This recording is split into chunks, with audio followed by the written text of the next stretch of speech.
Good evening, and welcome to Metaphysically Speaking. I'm your host, Shima Moore, and it's my pleasure to welcome a dear friend and brilliant author with us this evening.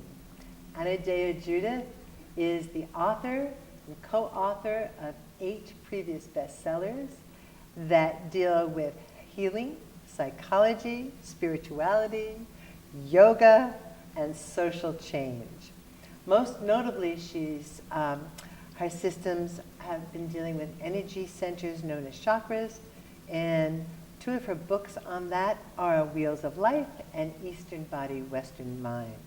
She also has Anodea Judith's Chakra Yoga and a DVD of Illuminated Chakras. So there's a wide berth of things for you to experience in this arena. She holds a master's degree and a doctoral degree in psychology and human health. She has 500 hours as a registered yoga teacher. She has done she's lifelong studies with psychology, mythology, sociology, history, systems theory, and mystic spirituality. And it comes through in everything that she does. She's considered one of the country's most foremost experts on chakras and their therapeutic effects. And she's globally recognized as a speaker and teacher with books in 25 languages. So let us welcome tonight Anodea Judith. Oh, thank you, Shima. Delightful to be here. Delightful to be metaphysically speaking. Yes. Well, you're the perfect person for that because that's what you exude in everything that you do. You know, coming across your most recent book, Chakra and the Energy Bodies, Vital Keys to Healing Your Life, Your Chakras, and Your Relationships. Yeah, charge in the energy body. Oh, yes, what did I yes, charge. And it was so funny. I was sharing with you, I started reading the book, and all of a sudden I couldn't find the charge for my phone, and the word charge kept coming up for me. And I love how you've taken the letters of it, the acronym of it, to make the meaning of it. Do you want to share what that is for us? Yeah, so let's tell our listeners what charge is. Yes. You know, we're all talking about energy these days. You know, energy medicine and energy psychology, and acupuncture works with energy, and we say, oh, I don't like somebody's energy, but what do we really mean by that? You know, in yoga, they call it prana, and they, develop their prana through breathing exercises, through postures. Acupuncturists work with chi or ki. They put needles in and they move the chi around the body. Freud talked about it. He called it libido. We all relate to that. Contemporary of Freud was Wilhelm Reich. He called it orgone energy. Then they made a set of movies about it, and they called it the Force. That was Star Wars. So they're all describing the same thing. The reason I use the word charge is because it's something we can all relate to. Everyone knows what it's like to have a charge on something.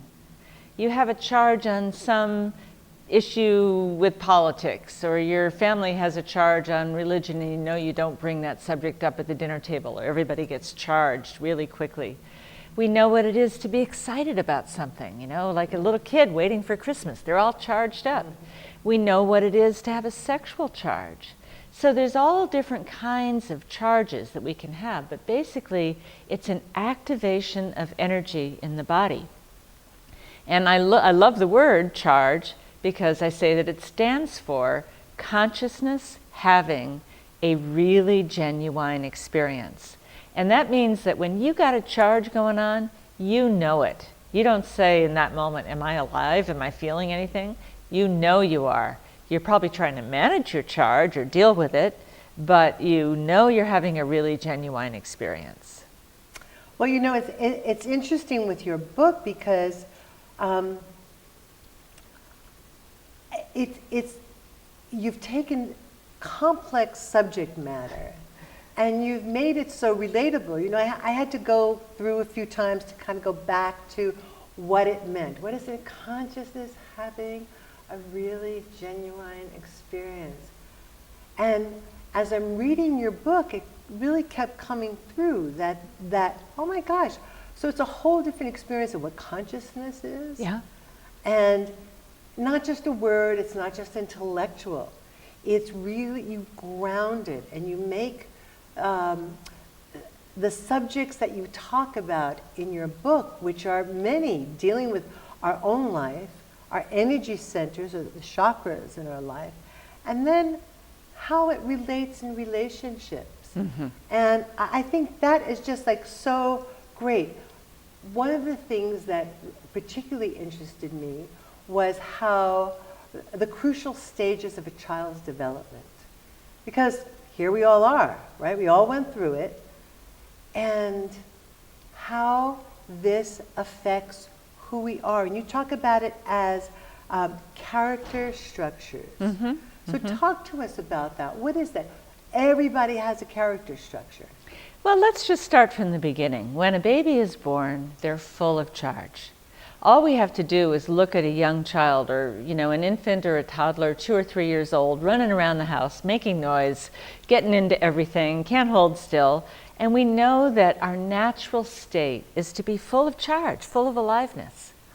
But living in this culture where, we might be in an apartment building or we have to go to school, that immediately we're told, be quiet, tone it down, hold still. What's the matter with you? You're too full of yourself. You're too big. You got to tone it down. Who do you think you are? And these are common things that a child hears. And they're just all excited. Mommy, look at this. Don't bother me right now, I'm busy. And so the child's charge goes, whoop. And then it happens again and it goes, whoop. And then they go to school and they're curious, they want to talk to their friends, they want to jump up and down. Johnny, stay in your seat, be quiet. We're reading now. We're making little squiggles with our pencil. And so everyone is basically taught how to sit on their charge and contain their charge. Now, a certain amount of that is necessary. I mean, we can't just go around doing, singing at the top of our lungs at 2 a.m. and stealing apples if we want an apple. And, we have to have some impulse control and self-control. But we have lost so much of our aliveness with that. And then later, people want to find their aliveness. Oh, give me another cup of coffee. Maybe I'll feel alive then. And maybe if I drive too fast or race my car, I'm going to have a little more charge. Or maybe if I go to see a horror movie, I'll feel some charge in my body. Because these are things that actually tend to make us feel alive. We're trying to recapture that aliveness. But it doesn't completely work because how do we hold our charge back? We have to bind it into the muscles and the tissues of the body. And then we hold it back, like we might hold our arms in or we might hold our legs, stiff. And then that charge is not available to us. It's in the body, but it's locked up. And that creates our character structure. And the reason we call it character structure, this came from Wilhelm Reich, and it is because we actually have a personality that comes out of it, and that personality has a basic structure in the body based on how we hold charge in our body. And I noticed in your book some of the illustrations that you have of the different kinds of the energies that are working in the body. I found myself going through and looking at it and going, oh, okay, I can sort of like feel with that person, being empathetic. I can feel. There you go. Oh, there's Charlie, and there's George, and there's Mary. And then all of a sudden, there's kind of like the big, strong, booming, right? Okay, leading, and then you can kind of like see the people that you know. So people that we know really show up in this book. Oh yeah, they do. Right? They do. It's like chances are you'd find everyone you know in here. Yeah. Yeah. Wow. Yeah, when I first wrote about character structure was in Eastern Body, Western Mind, as I wrote about the developmental stages of the chakras and the character structures that went with them. And so many times over the years, that book came out over 20 years ago, people have said, you didn't know me, but you wrote all about me. How did you know? But it's because these things are universal.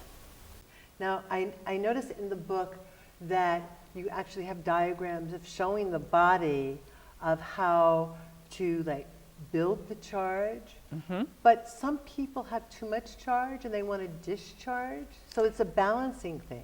It's a balancing. So let's first talk about charging and discharging. Alexander Lowen, one of the fathers of bioenergetics, said human organisms can only really function when they have a balance of charge and discharge. Think of it this way: you breathe in and you breathe out. If all you did was breathe in, you'd get pretty unbalanced pretty quickly. We can only function when we breathe in and out. And if you breathed out all the time, we'd get exhausted. So we need a balance. And in fact, inhaling and exhaling are prime methods of charging and discharging. But the fact is, we charge and discharge through common activities all day long. We charge through reading, through going to the movies, through hanging out with friends, through resting, through eating, through being in nature, things like that bring energy in. And basically charging is anything that comes from the outside in to the core, right? So we get charged up, we get filled up inside with charge from these activities. And we discharge by taking what's in the core and letting it out. Somebody might discharge their anger going, you, blah, da, da, da, da, and they're discharging their anger. In fact, parents do this on children all the time, and they're throwing this tremendous amount of charge on a little child. And so we want to have a balance of charge and discharge. And we may get locked up in a way that we can't discharge, and then we get overcharged. Overcharged is a way of, you can think of it as being stressed out. You've been taking it in and taking it in and taking it in and taking abuse from your boss and taking stress from your clients or customers, and and then you go home and there's kids and you don't have any time to just let it back out again. You get stressed out. You get overcharged. Or, the other hand, someone like a therapist, for example, or a teacher that is giving and giving, or a nurse giving all day long, and then they go home and they have to give to their kids. They don't have time to charge up, and they get exhausted after a while. That makes sense. What I'd like you to do is let's show our audience how to have their own experience of what charge is. Because I know you have that in the book, and I found that very interesting. Yeah, here's a very simple exercise you can do to feel charge in your hands. We have chakras or energy centers in our hands. So you put one hand out, and the other, I like one up and one down because we're working with polarity here. Okay. And we open and close our palms all the way open, all the way closed, very rapidly. This is the expansion and contraction of the universe here. And then I like to turn them over and do it a little bit more. And you do it until your hands are a bit tired. Your hands tired yet, Shima? Yeah, a little bit. Okay, now take your hands apart and slowly bring them toward each other. And when you get about here, maybe a little closer for some people, it's almost like you have a magnetic field between your hands. That's charge. You just opened up your hand chakras, which makes them more sensitive to being able to feel, and you have more energy in your hand to feel. So it's kind of a win-win situation. I can feel it through my body, actually. I can too, actually. Right? Yeah. So now that you've charged it, it's coming in, coming up your arms, coming into your core. So it really gets you in your body. Right. Yeah. Oh, yeah. Well, charge takes place in the body. And in fact, I talk about charge, the life force, the energy, as the interface between mind and body. It's what connects mind and body. So think of it this way. In your computer, your cell phone, whatever, you have hardware. Your laptop or your desktop or your phone, that's your hardware.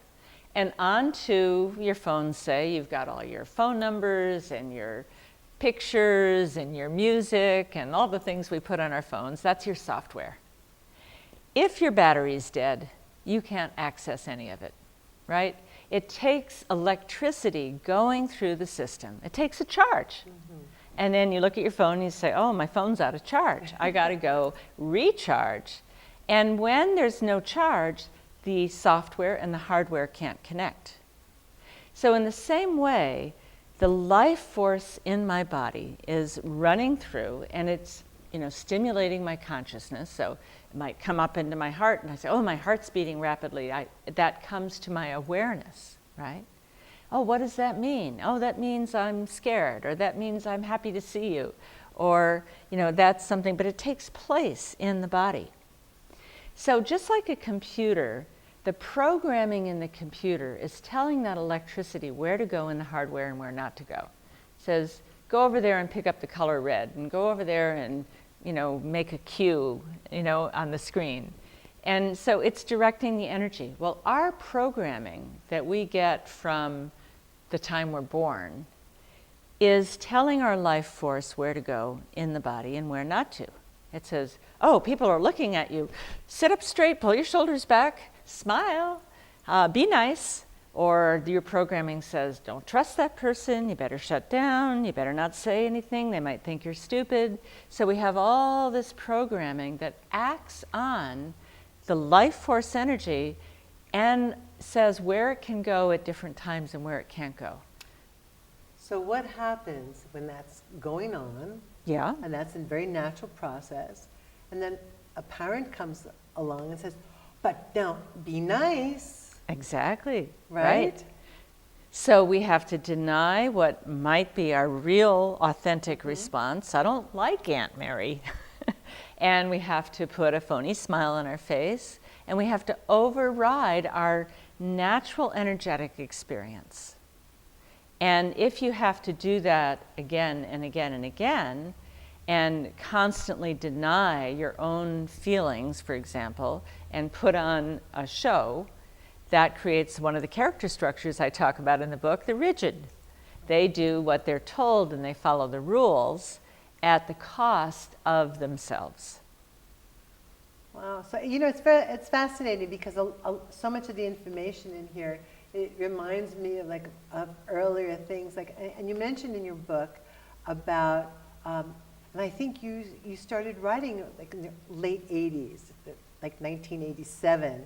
And around that time, there was, and even earlier on in the 60s, there were all of these encounter groups and ways of really trying to get past all of that. And you talk about armoring in your book. So armoring is built up from having to act as if and put on the smile. Yes, that's a kind of armor. Well, here's another way to look at it. When we have a lot of charge inside that we can't discharge, let's say you have a very angry father that yells at you and all that charge is coming in and you want to yell back, but you don't dare. You have to hold that in. In order to hold in charge that wants to be discharged, in order to come into balance, right? Discharging it would bring you into balance, but you don't get to do that because it's not safe. So you have to bind the charge.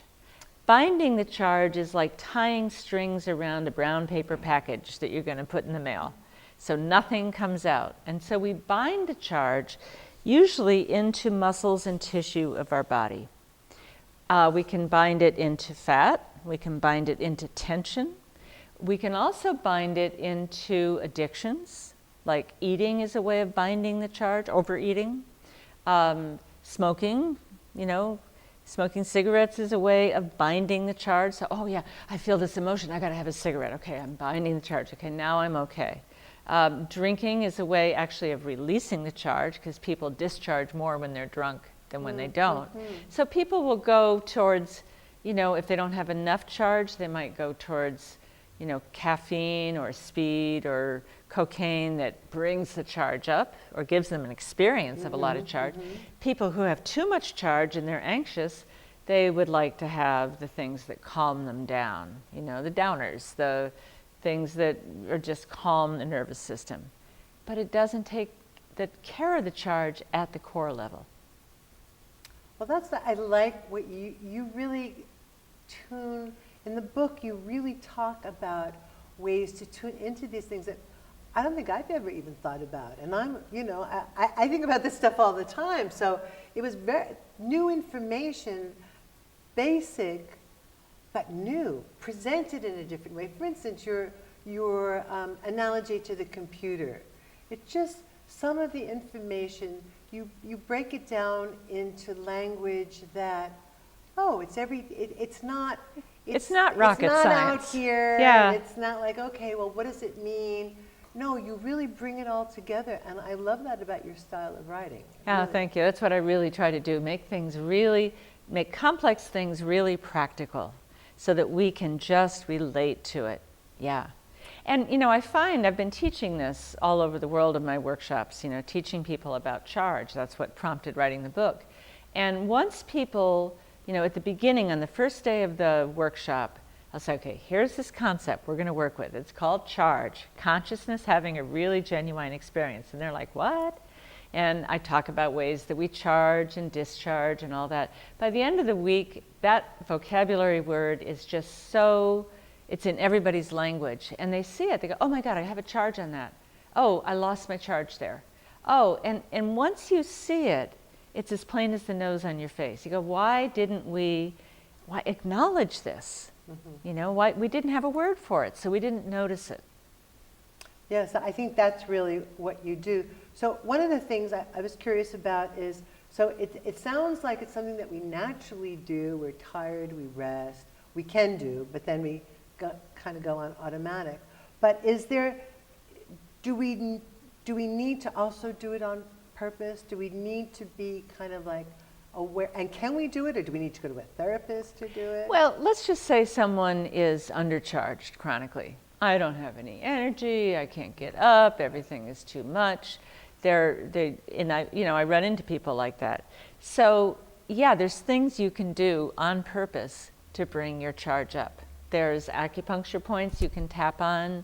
There's exercises, you can increase the inhalation of your breathing.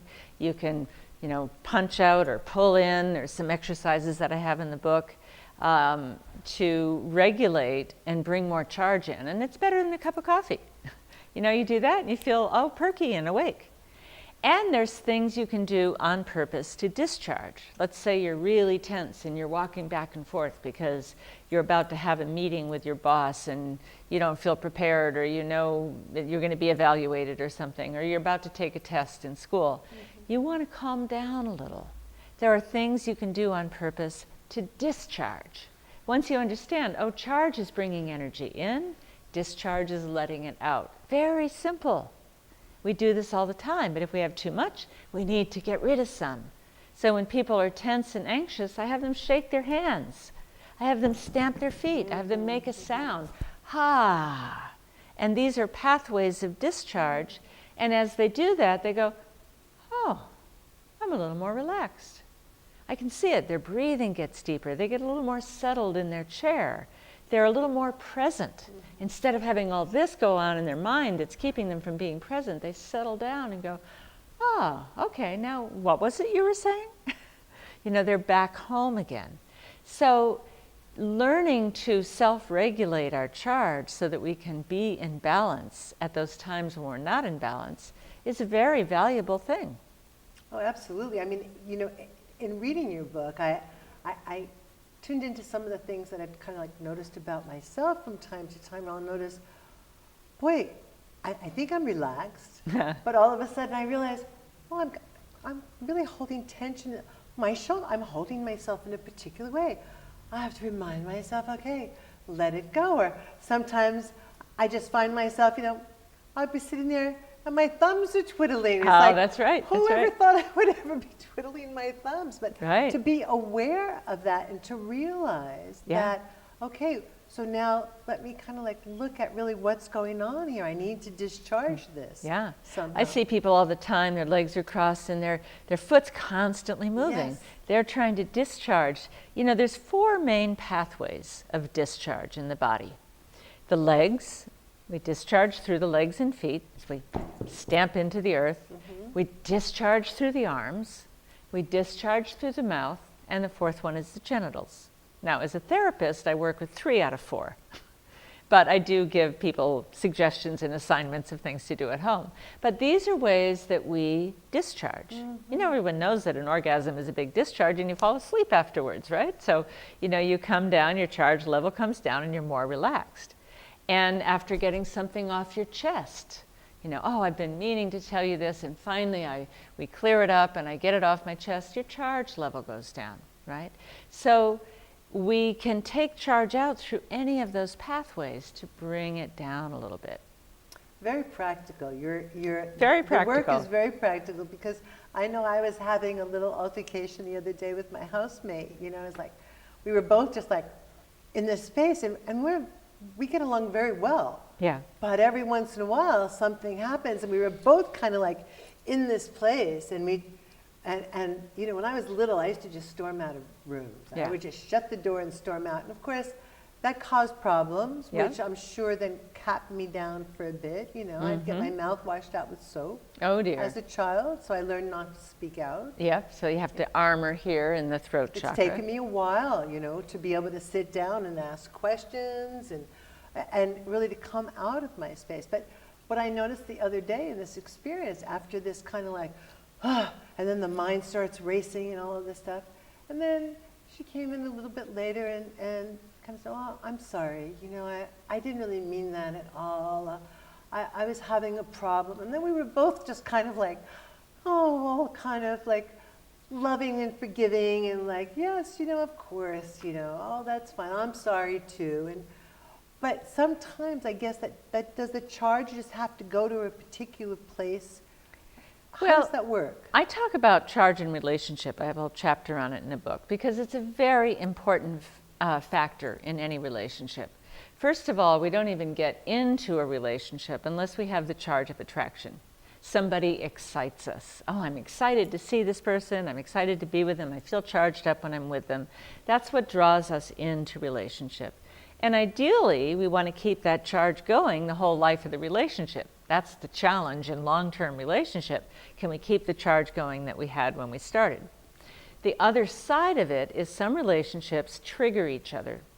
And then all of a sudden, oh, you said that thing again, and I'm charged, and I'm locked up, or I want to curse at you, or I want to scream, or, you know, and most people in long-term relationship have come across those knots like you had with your housemate.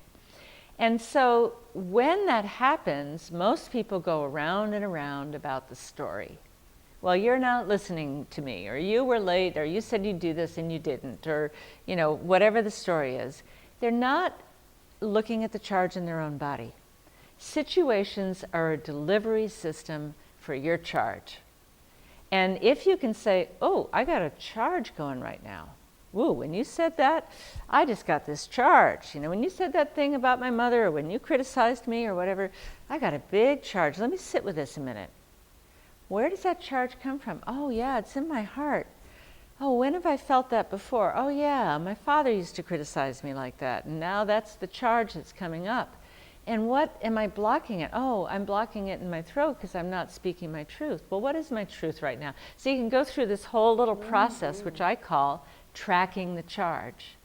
And then you're taking responsibility, and you go, "Oh, okay, I know what it was that triggered me when you said that. You reminded me of my mother, and I used to get really charged when she washed my mouth out with soap. So that's what it is." And you go, "Okay," and we can relate.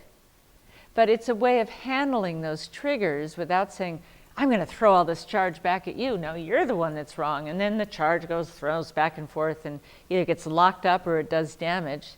That's not a way to get through those knots. Mm-hmm.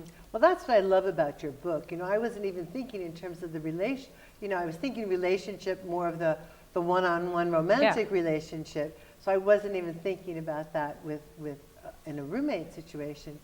But the practical awareness of how people and the steps to take to track it. Now you talk about binding.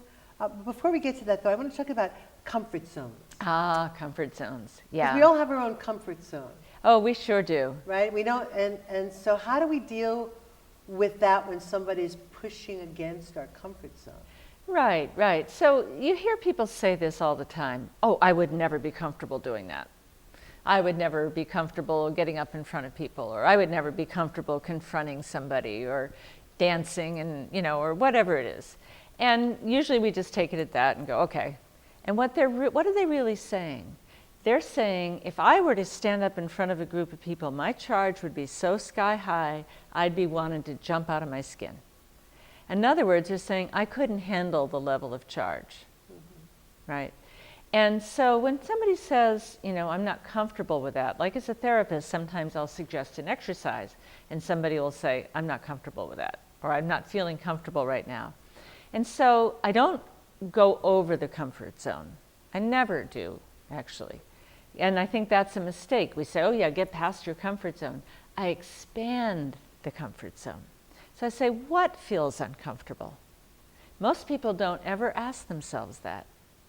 Well, what does feel comfortable? Oh, well, uncomfortable. Well, my knees are shaking, or my heart's beating, or my hands are sweaty, or I want to run out of the room. That's what's uncomfortable. And I go, so that's your charge. What is uncomfortable is that the charge wants to flow freely through the body, and it meets a block that it can't get through. And when the charge pushes up against the block, that's very uncomfortable. When we can dissolve the block, then we expand our comfort zone. And we have more room, and we're still comfortable. So it's not being confined to the comfort zone, it's expanding it. We get to live a bigger life, but we don't have the anxiety of being over the edge of our comfort zone. And that's by you have steps in the book about really how to go about doing that. I do. And it's about feeling the blocks that you do. And actually, it may seem counterintuitive, but exaggerating the blocks, feeling it, letting it come to consciousness, and then slowly undoing that physiological response. And as you slowly undo it, and it has to be slow so the brain-body interface can track it, all of a sudden the charge is allowed through, and it's then a sweet warmth or tingling or relaxation. And I really enjoyed that part of it, saying to take it and to really exaggerate it, and then the slowness part of it. That was like, not just okay, well, I'm better now, but like excruciatingly slow almost. That's right. Then your brain-body interface can really track that. That's a great tip. And I know I would have done it way too quick because I want to get on with things sometimes. And here's the thing, some people live at a high charge. They're only comfortable highly charged. As soon as their charge goes down, they got to go have a cup of coffee or create some kind of crisis. Other people are only comfortable at a low charge state. They go, oh, I don't like to go to parties. I don't like to go out. I just want to be home and be quiet. And so we're very limited when we only stay in our comfort zone. So we want to expand it so that we can go to a high charge state, but we can handle it. We're still comfortable. Or we can go to a low charge state. Why would we want to go there? Because that's relaxation. That's deep states of meditation. That's deep rest. If we're always charged up, we can't access those states. Yes, and I like that, because I see with myself that I have this energy when I'm out. But then I like to really pull in, So, you talk about harvesting the charge. And I'm a little confused about that, like the difference between harvesting the charge and binding. Yeah, so this is the difference. When it's bound, I don't get to have it.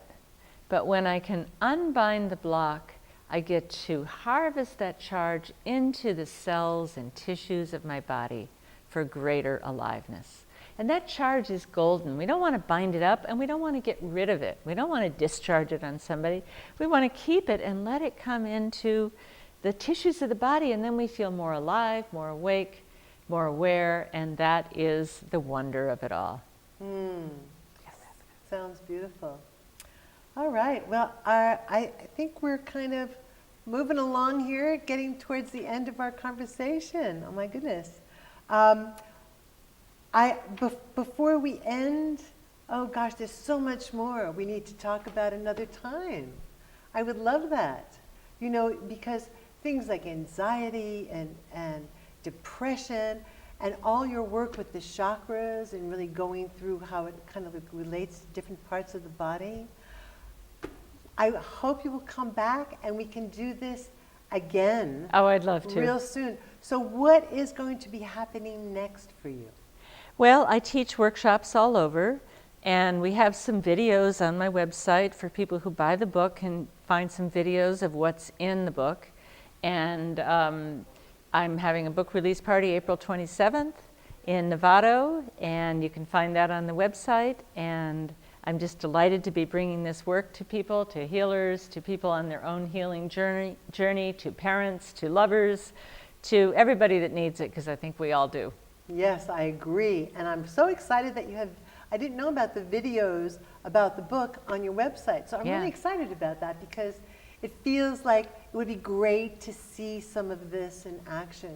Yeah. So thank you so much for coming by today. Oh, thank you, This Shima. is such great information. And I want to really recommend that you seek out the book. It's brand new. I think I got one of the very first copies of it, which I'm so excited about. Charge and the Energy Body by Anodea Judith. So we'll see you next time, and wishing you and yours a wonderful experience and a balanced charge. Thanks so much. I'm Shima Moore, and this is Metaphysically Speaking. Bye for now.